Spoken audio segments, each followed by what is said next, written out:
नमस्कार, आप देख रहे हैं DDNRST। नगीना सांसद चंद्रशेखर आजाद ने ऐसा क्यों कहा, आप मुझे बता दें कि एक टांग में खड़ा होकर बताऊं या दोनों टांग पे कि जो आपका ध्यान आकर्षित हो जाए विपक्ष के सांसदों की तरफ। पेश एक रिपोर्ट। आप मुझे ये भी बता दें कि एक टांग पे खड़ा होकर बताऊं या दोनों टांग पे कि जो आपका ध्यान आकर्षित हो जाए विपक्ष के सांसदों की तरफ भी। क्योंकि देखो, सरकार के जितने लोग बोले सबने आपकी बड़ाई की और हम लोग भी बड़ाई करते हैं कि आप अवसर दे दें तो और बड़ाई कर दें। तो इसलिए पूछ रहा हूं, एक टांग पे खड़ा होकर बोलो जो आप निगरानी बनाएंगे या फिर दोनों टांग पे खड़ा होकर बोलो जो आपका ध्यान हमारी तरफ आकर्षित हो जाए। रेल मंत्रालय के नियंत्रणाधीन अनुदानों की मांग पर चर्चा में भाग लेने का आपने मुझे अवसर दिया। सभापति जी, मैं भारतीय रेल केवल पटरियों पर चलने वाली गाड़ियों का नाम नहीं है, बल्कि ये भारत की अर्थव्यवस्था की धड़कन और सामाजिक एकता की सबसे मजबूत कड़ी। आज भारतीय रेल दुनिया के सबसे बड़े रेल नेटवर्कों में से एक है। देश में लगभग 68,000 किलोमीटर से अधिक रेल का नेटवर्क है। प्रतिदिन लगभग 13,000 से अधिक यात्री ट्रेन और 8,000 से अधिक मालगाड़ियां चलती हैं।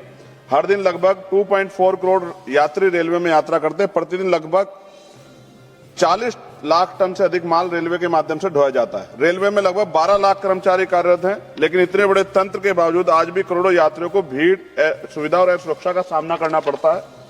मैं कहना चाहता हूं कि रेल की पटरियों पर केवल ट्रेनें नहीं चलती, उन पर करोड़ों भारतीयों के सपने चलते हैं और जब व्यवस्था कमजोर होती है तो सपने भी पटरी से उतर जाते हैं। सभापति जी, सरकार ने वर्ष 2026-27 के लिए रेलवे के लिए लगभग 2.93 लाख करोड़ रुपए का पूंजीगत निवेश प्रस्तावित किया है। सरकार इसे ऐतिहासिक बता रही, लेकिन सवाल यह है, क्या यह निवेश वास्तव में यात्रियों की सुविधाएं, सुरक्षा और रोजगार में दिखाई दे रहा है? आज भी हजारों किलोमीटर ट्रैक पुराने और कई जगहों पर सिग्नलिंग सिस्टम कमजोर है और स्टेशनों पर मूलभूत सुविधाएं कमी है। रेल सुरक्षा का सबसे महत्वपूर्ण विषय मैं स्पष्ट करना चाहता हूं कि रेल में सुरक्षा केवल रिपोर्टों से नहीं आती, सुरक्षा जमीन पर किए गए काम से आती है। आज भी हजारों किलोमीटर ट्रैक पर नवीकरण होना बाकी है और कर्मचारियों की कमी एक गंभीर समस्या है। महोदय, भारतीय रेल कभी देश का सबसे बड़ा रोजगार देने वाला संस्थान हुआ करता था और सामाजिक न्याय की भावना को मजबूत करने में इसकी बड़ी भूमिका रही है। लेकिन आज रेलवे में लगभग 3 लाख से अधिक पद खाली पड़े हैं और प्रमोशन से जुड़े अनेक मुद्दे सामने आते हैं। मैं सरकार से पूछना चाहता हूं, मंत्री तो यहां मौजूद हैं, कि जब देश का युवा बेरोजगारी के लिए दर दर भटक रहा है तो रेलवे में इतने पद खाली क्यों पड़े हैं? देश का युवा अवसर मांग रहा है और रेलवे में खाली पद इंतजार कर रहे हैं, ऐसा क्यों? महोदया जी, मैं इस सदन के माध्यम से एक बहुत महत्वपूर्ण विषय उठाना चाहता हूं। रेलवे में अनुसूचित जाति और अनुसूचित जनजाति व अन्य पिछड़ा वर्ग के युवाओं को अवसर मिलना कम हो गया क्योंकि भर्ती नहीं निकल रही है। मैं मंत्री जी को से आग्रह करूंगा कि रेलवे में SC, ST और OBC के आरक्षित पदों को शीघ्र भरा जाए। भर्ती प्रक्रियाओं में तेज और पारदर्शी बनाया जाए। रेलवे के प्रशिक्षण संस्थानों में इन वर्गों के युवाओं के लिए विशेष प्रशिक्षण कार्यक्रम शुरू किए जाएं। रेलवे कॉलोनियों में कर्मचारियों कल्याण कार्यक्रम में सामाजिक न्याय की भावना को मजबूत किया जाए।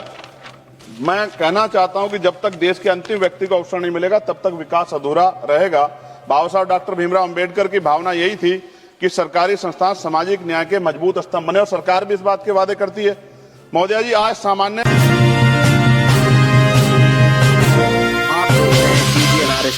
श्रेणी में यात्रा करने वाले यात्रियों की स्थिति बेहद कठिन है। ट्रेनों में अत्यधिक भीड़, लंबी वेटिंग लिस्ट, स्टेशनों पर सुविधा कमी के कारण देश की जनता त्रस्त है। ऐसा लगता है कि आम यात्रियों की समस्याओं को उतनी प्राथमिकता नहीं दी जा रही है जितनी दी जानी चाहिए। मैं कहना चाहता हूं कि रेलवे केवल अमीरों की तेज ट्रेन नहीं होनी चाहिए, रेलवे गरीब और आम आदमी की जीवन रेखा भी होनी चाहिए। जब रिजर्वेशन कराते हैं मंत्री जी तो वेटिंग नजर आता है कि वेटिंग है। जब ट्रेन में जाते हैं, क्योंकि हम तो खुद सफर करते हैं, तो ट्रेन खाली मिलती है। ये क्या, किस तरह का भ्रष्टाचार है? इस पे आपको जानकारी करनी चाहिए और रेलवे में जनरल डिब्बे जो है आपको बढ़ाने चाहिए। साथ साथ मेरी मांग है मंत्री जी, अपने क्षेत्र से जुड़ी हुई, आप मुझे ये भी बता दें कि एक टांग पे खड़ा होकर बताऊं या दोनों टांग पे कि जो आपका ध्यान आकर्षित हो जाए विपक्ष के सांसदों की तरफ भी। क्योंकि देखो, सरकार के जितने लोग बोले सबने आपकी बड़ाई की और हम लोग भी बड़ाई करते हैं कि आप अवसर दे दें तो और बड़ाई कर दें। तो इसलिए पूछ रहा हूं, एक टांग पे खड़ा होकर बोलो जो आप निगरानी बनाएंगे या फिर दोनों टांग पे खड़ा होकर बोलो जो आपका ध्यान हमारी तरफ आकर्षित हो जाए। मंत्री जी, अमृत भारत स्टेशन योजना के अंतर्गत नगीना रेलवे स्टेशन का नवीनीकरण का कार्य जल्द से जल्द पूरा हो जाए और साथ साथ रेलवे का जो प्लेटफॉर्म नंबर 2 है नगीना में, उसकी लंबाई बढ़ा दो, क्योंकि महिलाओं को पीछे उतरना पड़ता है। ये बात मैंने कई बार कही, इसलिए मैंने कहा कि एक टांग पे खड़ा होकर सुन लीजिए कम से कम, मगर ध्यान तो आकर्षण कीजिए। नगीना और आसपास के क्षेत्र में लाखों लोग दिल्ली, हरिद्वार और लखनऊ की यात्रा करते हैं, इसलिए आवश्यक है कि दिल्ली और हरिद्वार जाने वाली प्रमुख एक्सप्रेस ट्रेनों का ठहराव नगीना लोकसभा क्षेत्र में बढ़ाना चाहिए। नजीबाबाद नगीना धामपुर रेल मार्ग पश्चिम उत्तर प्रदेश के लिए बहुत महत्वपूर्ण है। मैं मंत्री से मांग करूंगा कि इस रेल सेक्शन को, इंफ्रास्ट्रक्चर को मजबूत किया जाना चाहिए। नगीना क्षेत्र के लोगों की सुविधा के लिए दिल्ली और लखनऊ के लिए नई इंटरसिटी ट्रेन चलाई जाए। इससे क्षेत्र के छात्रों और व्यापारियों को बड़ा लाभ मिलेगा। धामपुर नगीना से दिल्ली के लिए सीधी ट्रेन चलाई जाए। नजीबाबाद से नगीना और धामपुर होते मुंबई के लिए ट्रेन चलाए। मेरी बहुत पुरानी मांग हो गई है लंबे समय से कि ये मांग पूरी हो जाए। और सेौरा, किरतपुर, हल्दौर, नगीना, धामपुर आदि स्थानों पे फ्लाईओवर अंडरपास की मांग का काम जल्द पूरा हो जाए। आपको याद है, आप भी कहते हैं, बहुत सारे मंत्री कहते हैं 1-1 मिनट कीमती है। अब 1 मिनट का जो वैल्यू है वो यहां पता लगती है, लेकिन वहां 15-15, 20-20 मिनट खड़े होना पड़ता है। और ये डिजिटल इंडिया है, विश्वगुरु भारत की बात होती है सरकार की तरफ से, कहां है वो?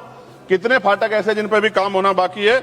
मुजफ्फरनगर में शुक्रताल में जो बहुत बड़ा तीर्थ है मंत्री जी, गुरु गद्दी अखंड ज्योति सतगुरु समनदास जी महाराज की, वहां बहुत लाखों श्रद्धालु जाते हैं। उसको भी किसी कनेक्टिविटी से जोड़िए, तो इससे अर्थव्यवस्था में भी फायदा होगा और वहां के जो वहां मानने वाले लोग हैं उनको भी जो है वो भी आपका धन्यवाद करेंगे। अंत में मैं केवल ये बात कहना चाहता हूं कि भारतीय रेल केवल लोहे की पटरियों पर नहीं चलती हुई, यह देश के विश्वास और उम्मीदों पर चलती है।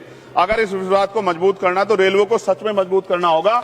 और नगीना लोकसभा दूसरे राज्य को भी जोड़ती है, इधर हरिद्वार और इधर कोटद्वार, तो नगीना से होके निकलते हैं, दोनों राज्य का वो जोड़ है। मेरा आपसे आग्रह है कि नगीना की जो मांगे मैंने रखी है मंत्री जी, अगर आप इनको पूरा करेंगे तो ये स्पष्ट होगा कि आपकी कथनी और करनी में फर्क नहीं है। अगर आप सिर्फ सत्ता पक्ष के लोगों के काम करोगे तो इससे स्पष्ट होगा कि आपकी सरकार सबकी सरकार नहीं है, आपकी सरकार सिर्फ अपने लोगों की सरकार है। और जहां के लोगों ने आपके खिलाफ वोट किया है उनके अधिकारों का संरक्षण भी, क्योंकि अब तो आप मंत्री किसी पार्टी के नहीं, आपको करना ही पड़ेगा। ये भी मैं आपसे आग्रह करता हूं। बहुत बहुत धन्यवाद सभापति। जय भीम, जय भारत।